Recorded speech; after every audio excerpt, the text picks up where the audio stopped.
Welcome to episode 224 of the Ages Podcast. Today we're going to talk to Teemu Arina.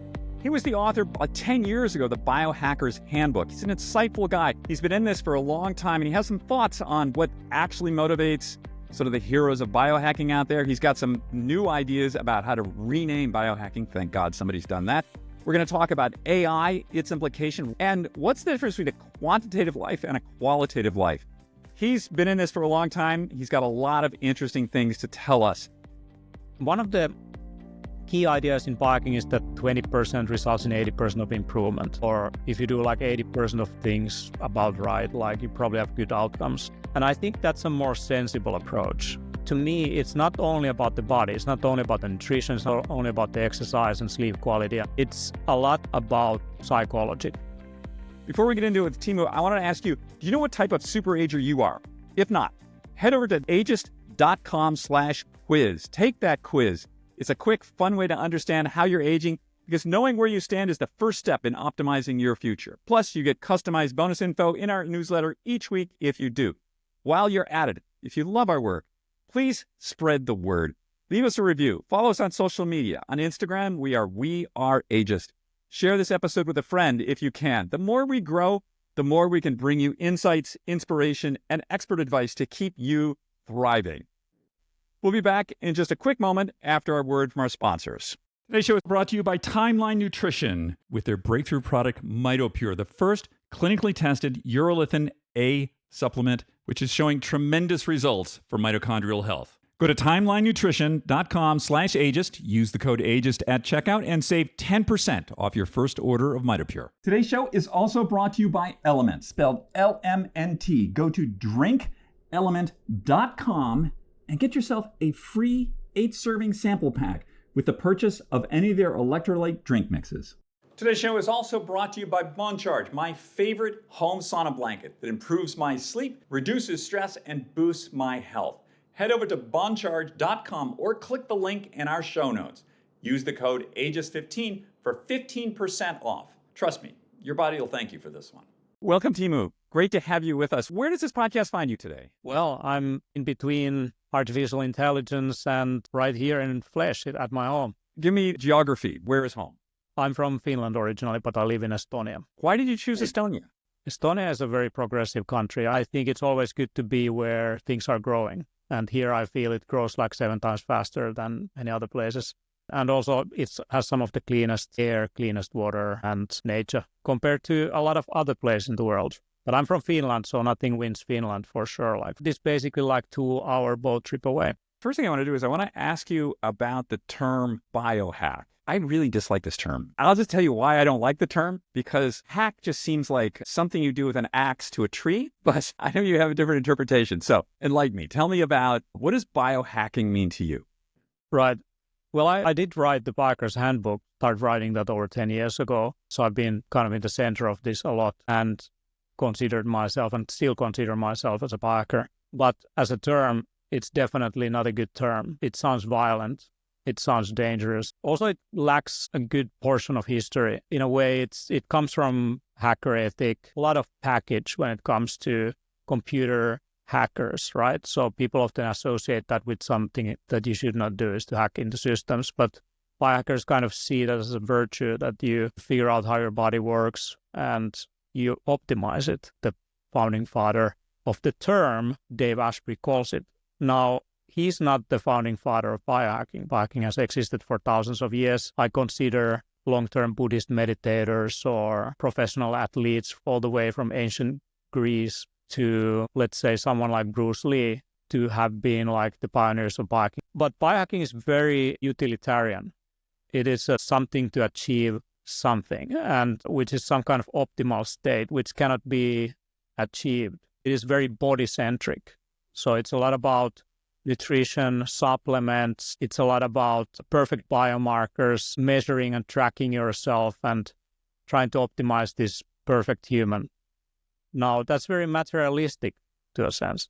I mean, biohackers do also talk about meditation, breath work, and spirituality even, but often in a utilitarian sense, that you should do meditation or breath work because it has these and these health effects on longevity. And that's quite far-fetched from the original meaning why yogis would do it. Yogis would basically, in my book, be much bigger biohackers than anyone who just got an Oura ring. And measuring is key, because without measuring, you won't be able to fully know if something you do is actually leading into a quantitative change. Wellness industry has been a lot about qualitative change, right? It's more about what you feel in your body. To biohackers, it's more numbers. It's more variables in their bloodstream. It's more about grams and milliliters and laboratory values. Now, that's great for sure. And that's also why longevity and basically the trend that we are right now in biohacking as well, to live longer, is kind of adopting a lot of the biohacking ethos and also a lot of the tools, a lot of the approaches, and the key idea of testing things on yourself. But to me, when we think about optimizing the body with data, it's full of compensatory mechanisms. In medical terms, we use the term homeostasis. So like the balance. And what does that actually mean is multiple variables that are in balance. So you can never have perfect biomarkers. We can have statistically higher likelihood that with certain reference ranges, you have better outcomes. But how do you really know in the end? But I think it's a great systematic approach to at least have the best possible guess of how we can live longer. But to me, it's not only about the body. It's not only about the nutrition. It's not only about the exercise and sleep quality and boners at night. It's a lot about psychology. Like, you can be the fully optimized, perfect person. You can be the most miserable person in the world. I've seen so many high performers who are not really that happy with their lives. They try their best and they can look, behave, and their success, everything can reflect that. But inside, they feel lack or emptiness. Like, in one way, one of my observations over the years has been that a lot of the biohacking influencers, but also wellness influencers, even longevity influencers, everyone in the industry has some kind of wounded healer story. Something happened to them, and then biohacking was the way out. And we kind of resonate with these kind of hero's journey stories. But there is a very narcissistic undertone sometimes, where these people are with this like perfect optimized version of themselves. They also try to appear to their audiences and followers and friends as somehow superhuman. They even call themselves superhuman, or they claim they will become or will live long with the approach they have. Like, if it's a coping mechanism, that you replace one coping mechanism with another, because often when you get into health issues, maybe you're overworking, or you are neglecting yourself, maybe you're binge eating, or you're doing substance abuse, or like something's going on like this, then biohacking is suddenly the key out. It's just another coping mechanism. There's so many people out there who like wellness, but they don't like biohacking because it seems too extreme. So one of the key ideas in biohacking is that 20% results in 80% of improvement. Or if you do like 80% of things about right, like, you probably have good outcomes. And I think that's a more sensible approach. You don't need to eat perfectly every day. You don't need to have perfect sleep score every night. You don't need to have perfect daily routine, weekly routine, whatever. Because in the end, there is something called life that you also want to live. And happiness doesn't necessarily come from feeling that you're perfectly optimized every second.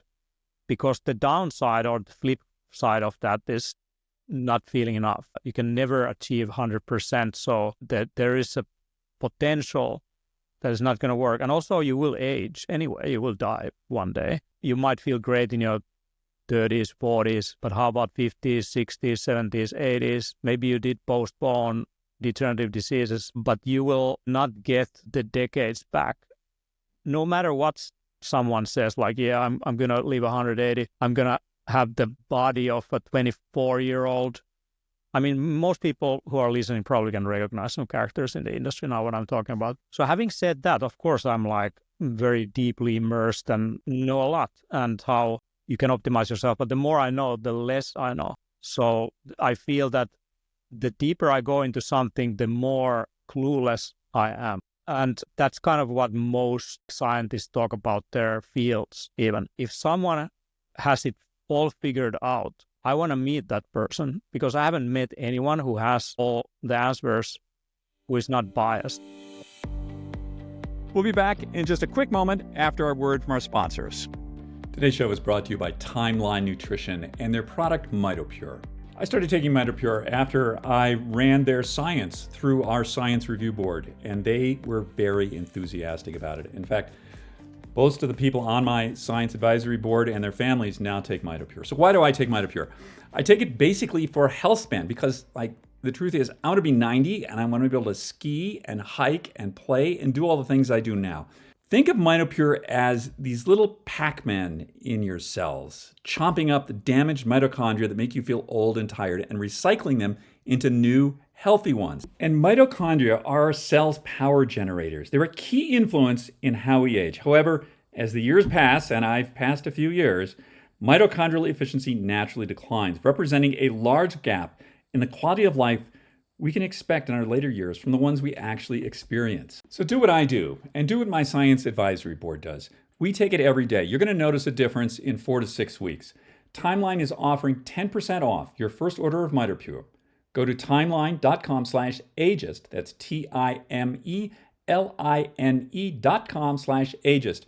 Get 10% off. Did you know that just pounding water all day is not going to keep you hydrated? You need the right mix of electrolytes in that water to help that water be absorbed properly and also to help your body function well with the right electrolytes. Element, LMNT, contains sodium, potassium, and magnesium, which are critical for helping our brains and our bodies function. One of the unfortunate facts is as we get older, it's harder to drink water, essentially because our thirst response is diminished. So we need to put extra emphasis on drinking water, staying hydrated with the right electrolytes. Of course, if you are pre-hypertensive or have hypertension, check with your doctor before having anything with sodium in it. For the rest of us, though, Element is a great solution. Go to drinkelement.com, that's DRINKLMNT.com, and get yourself a free 8-serving sample pack with the purchase of any electrolyte drink mix. That was a lot. Measurement, something I'm pretty big on too. So I like to tell people feelings are not facts. And I like the way you put it, the qualitative versus the quantitative. Although I wear a Whoop, which tells me how much I slept and, I measure my HRV in the morning. Okay. I like the term well-ertainment. It's just entertainment for me. It doesn't really change anything I'm going to do that day unless my metrics are totally collapsed and it's like, okay, you need to chill today. But mostly I can just sort of feel like, okay, this is how I feel today.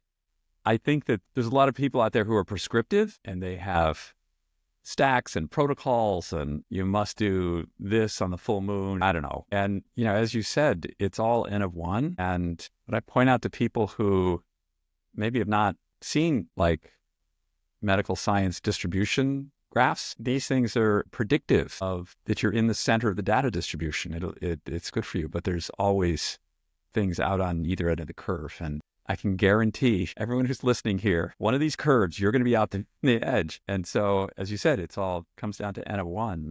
Some of the people you refer to have been on this podcast. They do a real sort of boy in the bubble sort of lifestyle and okay, nice people, but I don't want to live that way. Tell me a little bit about what's your day like? Tell me about what life as Teemu is like. If I look at Brian, I think he's on his honeymoon. I was on that honeymoon 10 years ago. It was awesome. I was a super extremist. I was on the covers of magazines all the time. I did 100 media appearances a year, television, radio, newspapers. This was really when it started booming in Europe and Finland. People wanted caricature. People want to see the monkey in the cage who is a little bit strange, out of ordinary and does stuff that no one else dares to do. Someone who dares not to die. Now, to me, that was fun, but I would say I'm wiser now. I also learned that you don't need to live a perfect daily schedule all the time. If you have one sleepless night or you need to work a little bit later, you're not gonna destroy your life with that. As long as you know how to bounce back. So I think resilience and knowing how to recover fast is the most important lesson I learned from this. We just published the Resilient Being book, which is all about this kind of resilience. How do you build an organism that is hard to kill? and which is recovering fast. So then growth is not when you do something. Growth is not when you exercise a muscle. Growth is not when you learn something by reading or immersing yourself into it. Growth happens at sleep or at rest, or like in some kind of accelerated recovery state. In biohacking, there has been many who have been promoting like, hey, you take these pills and you only sleep 5 or 6 hours a night and you're still going to kick ass. I've done that also for a while, and I don't recommend it to anyone. So you kind of learn these tools that help you to get away with so many things, and then you can pack more into your day. And then the question is like, once you have packed like maximum 24 hours, like how much is there like really any kind of flexibility? And I think that's the challenge with daily routines and all these technologies. What I learned when I used all these technologies was that it takes a lot of time to play with these toys, right? Your whole day is pretty much about devices. Over time, I learned to stack them so that I can get multiple modalities at once. So for example, going into my routines, I use a sauna every single day, but I have 2 different saunas. I have a traditional Finnish sauna with a stove, and then I have an infrared sauna. Those are different. Infrared sauna is not really a sauna, okay? It's a different kind of technology. Infrared sauna is similar, but different. I use it usually in the mornings because it doesn't have such a strong effect on your nervous system like a traditional sauna has. So I use traditional sauna maybe more like later in the day and 2-3 times a week. While an infrared sauna I can use every morning. You will sweat like 3-4 times more than in a traditional Finnish sauna because of the way how it works. But I have a humidifier there to increase the humidity, so it makes the respiration even harder. Your skin is a key detoxing organ, so you can support that in many ways. You can have like some autophagy supporting supplements even in that context, or detoxing supporting supplements. Anything from like cyanohormetic thyme or rosemary tea all the way to methylene blue. Why would someone take methylene blue and go into a sauna, which is basically a food dye or industrial dye originally? Is because I have a red light panels also in my infrared sauna and near infrared panels as well. So I have far infrared, near infrared, and red light. And what that wavelength of light does, it activates mitochondria to produce more energy. And methylene blue photosensitizes your cells to that wavelength of light even more. The heat will increase your cardiac respiratory system activity. Red light and near infrared does that also. So it increases expansion of capillaries and blood flow. And the more that expansion going on and your body is trying to expel heat, the more there's blood flow on the skin. So then when you use red light or near infrared, obviously, because it has a systemic effect, it will be way more effective than just using it in room temperature or just like with normal core temperature. So that's a stack. So I'm combining a bunch of things, and I can explain why I'm doing it, scientifically speaking, and why it's awesome to do it all together. I have other stacks also, supplements and like recovery protocols as well, but I don't have one set routine. There's just stuff I like to do nowadays, like the sauna stuff is like pretty much like part of my routine. If I would do exercise, a pretty good time to do it around when you do that sauna session. I'm not working out to build muscle. I'm working out to maintain muscle mass and for longevity purposes. So for me, exercise is the question of what is kind of the minimum dose to trigger those hormonal, biochemical, etc. cascades and nervous system adaptation that leads to the benefits of blood sugar regulation, leads to the benefits of like lower resting heart rate, and also, of course, like muscle mass. Because muscle mass is important as you age to maintain, you lose it faster, it's harder to gain back when you get older, but it's also key for reducing a risk of injury. And it's also key for reducing a risk of metabolic issues like diabetes. That's one thing, but it's something you can't really go to a public gym. Imagine going to a sauna and you're sweating like a pig and then going to do a workout. So I'm pretty much doing this at home. So that's kind of like how I start my day. That session is around 30 to 60 minutes total, including some exercise. Now I combine that with hydration and electrolytes and supplements. And if I'm having a fat-based coffee or matcha tea or something, then I'm having that also. I usually don't eat breakfast. I've noticed that it works best for me. So I've then sustained energy all the way until evening. I basically skip lunch every single day. I practice this kind of one meal a day kind of idea or philosophy. I try to eat my calories within a 4-hour window, most calories. And I'm not on a ketogenic diet, but I'm more like on a cyclical ketogenic diet. And when the weather is good and it's summer or spring, I collect a lot of wild herbs, like maybe 30 different plants in one dish that I collect myself. And that's an amazing wild salad usually. So there's this whole debate about single foods, but I think eating just one kind of simple diet is stupid. You're an absolute idiot if you're having steak and broccoli every day. Why? Because you will reduce your microbial diversity in your gut eventually. Like your gut is feeding on different plants. You're an absolute idiot if you're vegan and you're just eating soy products, or you think you are doing the healthy choice and you're always having something like oats in different forms, like oat milk or oat bread or whatever. Like, you are not really eating with diversity. It's all about quality and nutrient density. Because if you think of nutrient density, if you have like one handful of salad and then you have one handful of, let's say, Mediterranean herbs, that's a completely different story in terms of what's in it. You can actually kill yourself with the oils that are in thyme if you take too much, or rosemary. Those volatile oils, rosmarinic acid, for example, are powerful essential oils, but it's not just essential oils. They are protective agents in the plants themselves. So I'm a big believer in eating stuff that is like super hard to kill. That's why I have functional mushrooms or medicinal mushrooms like chaga, lion's mane, cordyceps, turkey tail, or like in different ways, teas. Lately I've been having lion's mane steaks, oyster. Like, these are great, not just because it will, like lion's mane will boost your cognitive performance or something like this, or neural growth factors, like it does to some degree, but also because it stimulates your immune system. And yeah, you can take probiotics, prebiotics, and all of that. But the more I've spoken with microbiologists who actually know what they're talking about, there is nothing like good bacteria or probiotic. Those things statistically have interesting effects and they can help us. What really matters is more microbial diversity, because even the so-called good bacteria can be problematic in excess. So you don't want your ecosystem inside of you to be basically void of diversity, just like you don't want your nature to be void of diversity. Life in general, evening routines, everyone's interested in that. I would say I focus more on my morning routine, but recently I started using artificial intelligence to design my daily routines.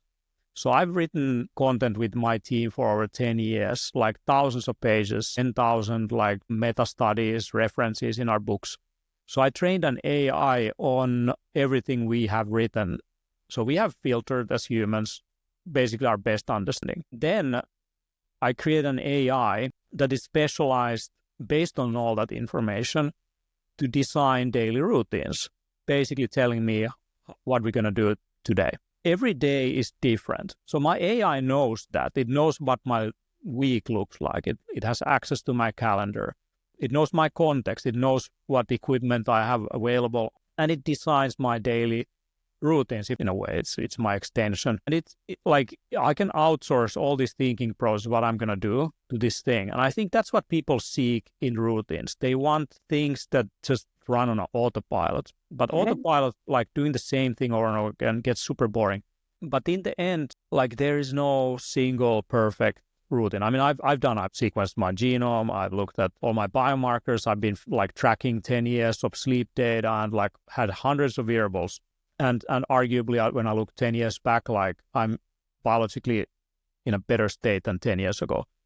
And I'm not using here the argument that my aging score is that I'm now 24 or something, but I'm just comparing my biomarkers from 10 years ago and now, and it looks better. I'm comparing my nervous system state, all of that, not sleep score, but just like resting heart rate and all of that. I'm in a better place now than I was 10 years ago. And that's kind of where I'm at with all these things. I love this idea that what you're talking about, day-to-day variety, and this idea of the gut. We can see this through society, through nature, through our guts. The idea of a diverse ecosystem is a robust ecosystem. And I think diverse society is a robust society, and all of that. I love that what you've done is you've taken N of one and combined it with all the science, and now the AI, as you said, everybody just wants to be told, what should I do? And so, that's where Huberman and these people come in as, there's a stack on the full moon or whatever kind of nonsense. But it really comes down to N of one. And if you can have an AI that knows you and knows the science and knows what works for you and can be prescriptive for you, that's, Teemu, I would just love to wake up to a text that said, okay, David, so today you're going to swallow this and you're going to sit here, you're going to do this and that. And like, my God, my life would be so much simpler. Yeah, this is it, man. And so I've dedicated my life and time now to build something like that. And I'm not just going to be simulating us and our writings. I also want to bring on other people who have filtered a lot of information. So what AI is doing is basically like with every word or every token, it's predicting what would be the next token. So you give it an input, like make me a daily routine, and this is what I do. Based on that, it's basically predicting what would be the best word to start with, and then what would be the next word and the next word. And like it just goes every time in a different place, but it all makes sense to humans who work with language and symbols. We are also, every single moment, we're predicting the future a little bit. So your nervous system is a little bit delayed. Your processing of the information what's happening is a little bit delayed because also it takes time to react and figure something out. So our brains have, or through evolution, we have developed capabilities of kind of predicting where things will be next. So if people go to App Store and they download an app called Holo Habits. So Holo Habits, it's an iPhone and it's coming out in Android in a minute. So it's actually an app for your daily routines in a way. So it has like all these little things that we can call like daily routines or protocols, from ice baths to like your fat-based coffee in the morning or something like this. But it's a social media platform. So it's basically a community of people who want to share that lifestyle. Because we often as bikers, we feel a little bit lonely with our weird diets and gadgets and supplements. Like most of our friends don't really understand us and think we are a little bit like off. So this is where you can find the others. And that's kind of key for behavior change. What I've noticed is that it's not really tracking data. It's what is the most effective ways to surround yourself with people who want to do the same. That's why I've done the Biohacker Summit 10 years. I want to hang out with people who I want to mirror. So we're not that different from AI. So we have these mirror cells and we copy, we imitate. And it's an innate characteristic of humans. We are very good at imitating mastery. And this is what we do when we go to school or we get a trainer or something. We want to imitate mastery so that we can become masters ourselves one day. And then there's someone else who's going to imitate you. And it never ends. So in the end, it's also important to understand that what is your legacy? Like, what are you leaving behind? What is the impact you make?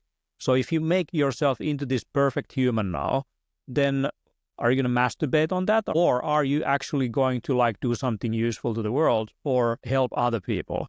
And that's why I came up with the term hololife, because I didn't really like the biking, just like you kind of had weird feelings about it. I think words are important. The first association, someone who knows absolutely nothing about might get like misguided in the beginning, right? They might misunderstand.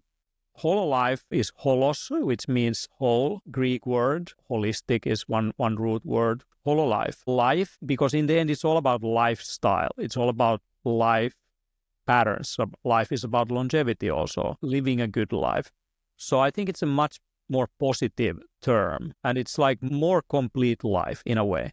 And what is more complete life here is it incorporates biohacking, which is very body-centric. So in hololife, what I'm really looking at is the physical, mental, and spiritual and social development of a human being. So I don't think you can only just focus on the physical. Like you have to be a nice guy also, right? So that's the social. So you're a good person to be around with. Like there's goodness in you. Then there is the third thing is the mental. And this is where bikers are very like brain-centered, like nootropics and all of that. But I think it's like meditation, all of that is connection to the universe in a deeper level. Awareness, I would say. And then the fourth is spirituality. And spirituality not in terms of religion. Understanding that you are more than you. But in a sense, you are, in the web of life, you're absolutely insignificant with your perfect six-pack abs. Like no one cares, right? But in the end, we are part of a collective and we are part of this planet and a larger ecosystem. And then if you do work on yourself on all these levels, most likely you have to work on your body first because your brain is not going to work. You probably don't have access to higher realms. This is what the yogis all thought.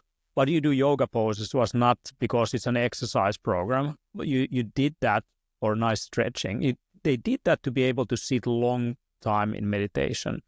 So you work on your body and then it opens up that mental and cognitive faculties and just a more optimally working biology that you can be of service, right, to the world. So This is what in the end matters, is like, are you fit for service? Are you Prometheus, ready to carry the fire of humanity? And this is my philosophy for hololife. I think it's a better term than biohacking. I mean, I've wrote the Biohackers Handbook and did Biohackers Summit. I call it Hololife Summit, and my new book series is called the Hololife Series.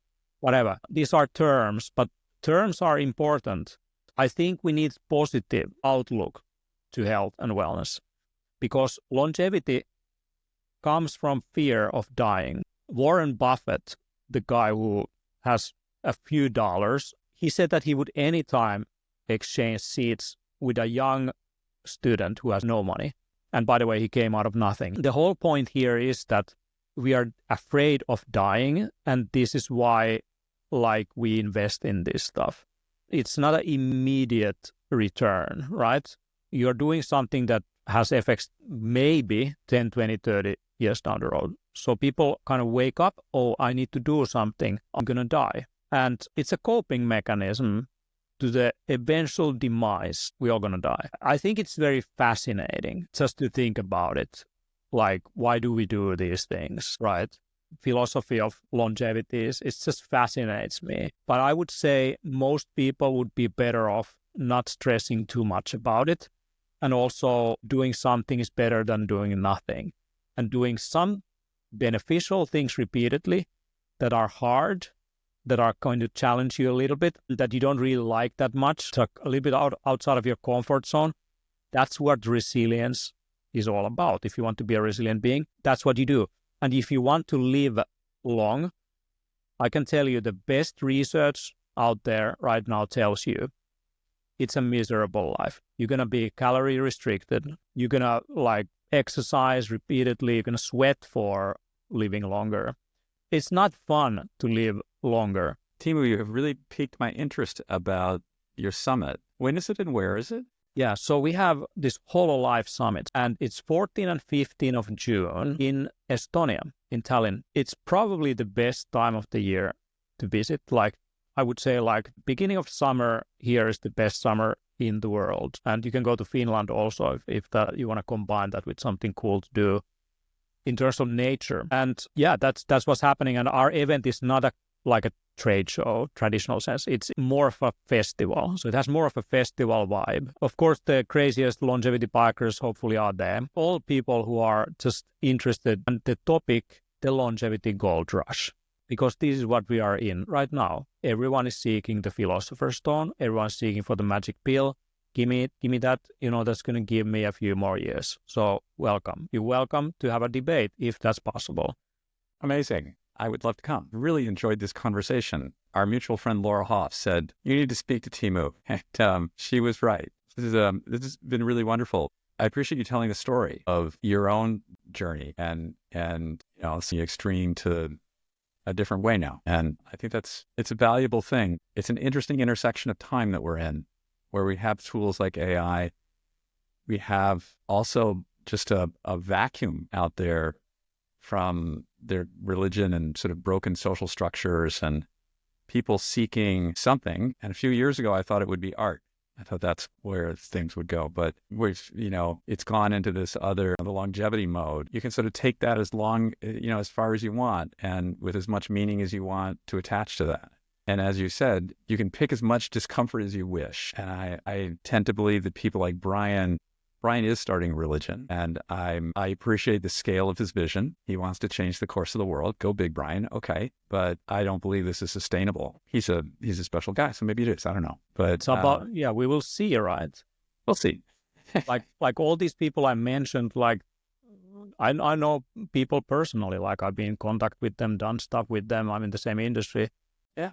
I'm kind of like them. But I also like to be a little bit of a devil's advocate, kick the tires a little bit. It has like some kind of mask on, like some kind of role, like they have like an act going on, right? Yeah. So like I want to like snap them out a little bit, like, hey, look here, have you noticed what you're doing? Of course, it's a personal reflection also. Like I've gone through these same cycles that led me here to this realization. The wellness industry is interesting. It's full of these kind of characters. If you go to the more spiritual side or meditation side, you have like Joe Dispenza. The list goes on. There's always someone, Tony Robbins, whatever, who's going to tell you like, this is the secret to perfection. And I've learned from all of them, and I recommend for anyone to not follow any influencers blindly, what they do forever. Like not to like join a cult, but to like learn their best sides and integrate those into your life, what works, what doesn't. You can learn, they're great mirrors to yourself. Like when you look at this caricature, you will learn a lot of things about yourself actually by observing that, by just asking like, could I do this, and even trying it. And also understanding that part of it is media, part of it is made up. And it's okay. We are living in a simulation here, and you can choose what you come. But I think it's very important to learn from different masters and then integrate your own approach.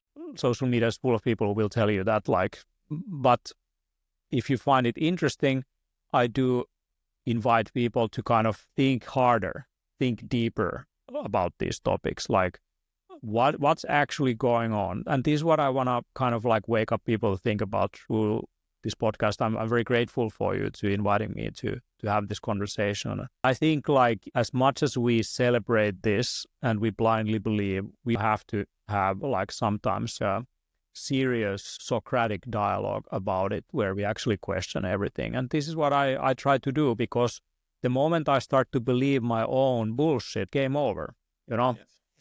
This is what happens to gurus. Like that's the thing. A guru is a mirror. So you seek your own gurus and figure out like what works for you, but it's in you in the end. Like you have to understand that you are your own guru, and like you have to like go through like different crazy things and diets and methylene blue and like injuries and accidents and suffering and also successes that then lead you to be who you are. And that is what life teaches us in the end. And we are all into this kind of art of living. We are into this art of longevity, art of whole life, of like living in a more complete life. Because if you do believe that you're going to die one day, that your religion doesn't yet include that, I mean, it's time to make the most out of this time here. And this is like fun. Like this is kind of like a hobby, right? It's a lifestyle, it's a hobby, it's a pastime. Like if you have nothing to do, you can get 100 wearables. I can tell you I've done that. It's fun. You have a lot of toys. You have no time for anything else but the toys, but it's cool. That's right. We're here to be useful, not to put numbers up on the board. So Teemu, it has been a joy and a pleasure. You have enlightened my mind, and I enjoy these kind of conversations very much. We'll put links in the show note to the books and to the Whole Life Summit, which sounds absolutely fascinating. You're remarkable. I hope we get to meet in person someday. I would really enjoy that. Yeah, we here in the northern part of like Europe, we are a little bit like this. We say things straight, and you can usually trust our word. Thank you so much. Thank you so much, Teemu. If you haven't already subscribed to it, please go to aegis.com and sign up for a newsletter. We work so hard it's really best in class. We have an incredibly loyal audience. We have deliverable and open rates, engagement rates that just nobody else has. Why? Because we work so hard on it. So you want to check that out. This week, we have an amazing piece about a swimmer who's a doctor who helps people do long-distance swims, has worked in Alzheimer's, amazing guy. Every week we try and really have somebody there who's inspirational, aspirational, and gives us attainable tips to help us live a little better, because that's what we want. We've got chimichurri cauliflower steak recipe. Who doesn't want that? You got to check this out. And in our health science, do men and women experience stress differently? There are foods that actually reduce blood sugar levels for people with prediabetes. And let's talk about sleep patterns and Alzheimer's. These are some things you're going to get every week with the Ageist newsletter. So if you haven't signed up, those are just some of the things we're going to do this week for you. So a little bit on what's going on around here. We are in New York. We are planning a vacation coming up. Yes, vacation. I want to say my other initiative called SuperAge. If you go to superage.com, we have grown to 500,000 people in, I want to say 4 months. There just isn't anybody else who's doing what we're doing there. So you also want to check that out. Things are pretty good here. It's cold as the Jesus here in New York. It's a real winter. It's been cold. There's been snow. There's snow on the ground now, and I kind of like it. It's nice to have seasons, right? Seasonality, nature. We're going to get with Just Try This after a quick word from our sponsors. I want to tell you about something that's become an essential part of my wellness routine, the BonCharge Infrared Sauna Blanket. You know how much of a priority optimizing my well-being is, and this is one of the longevity tools I'm really enjoying. I've tested a lot of saunas, and here's what shocked me. This portable blanket from BonCharge raises my heart rate just as effectively as traditional saunas that cost thousands more. I actually measured it. 20 minutes in the blanket, it gets my heart rate up to 95 beats per minute, identical to what I see in those expensive box saunas. And what makes it special is you can use it right at home. You can lay on your couch, listening to an audiobook, listening to a podcast, whatever you like to do. The blanket uses far infrared technology to help you sleep better, recover faster from your workouts, and support your body's natural detox processes. You can customize everything, from temperatures up to 176 degrees to session length up to an hour. I personally use mine 2 to 3 times a week, and I've noticed significantly better sleep. Just throw on some comfortable clothes, nothing synthetic, zip yourself in, and let the blanket do its magic. Cleanup is a breeze with just a quick wipe down afterwards. Now, I know investing in your health can be expensive. That's why I love that BonCharge has made this technology accessible without the hefty price tag of one of those full-size saunas. And for our listeners, they are offering special discounts. Just head over to boncharge.com, use the code AGES15 at checkout, or click the link in our show notes. This week on Just Try This, I want to talk a little bit about helping your brain through doing these simple, sort of silly things known as games and puzzles. So there's Sudoku, there's crossword puzzles, there's any number of sort of mind challenges on your phone that you can download these apps. So why do we want to do that? Well, if you wake up in the morning and the first thing what you're doing is you're scrolling through your phone and Instagram and getting your dopa hits, that's actually not really great for your brain. What it's doing is you're sort of peaking your dopamine. So that's the thing that helps you feel really good. You're just going to peak that during the morning, and then it's going to fall off in the afternoon, and you're not going to be able to work as well. A much better way to start your day is with a mental challenge. Sort of kickstart your brain into doing something hard. Well, sort of hard if you think crossword puzzles are hard. That's my tip for this week. Try and start your day with some sort of a puzzle, a challenge, a word game. Sort of kickstarts your brain in the same way as if, say, going to the gym and you do your workout in the morning. So maybe before you do your workout in the morning, you just do a brain game, do a puzzle, see how that works out. That's Just Try This for this week.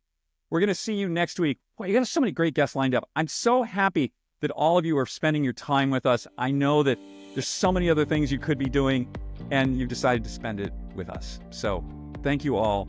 I really appreciate it. We'll see you next week. Have a great week.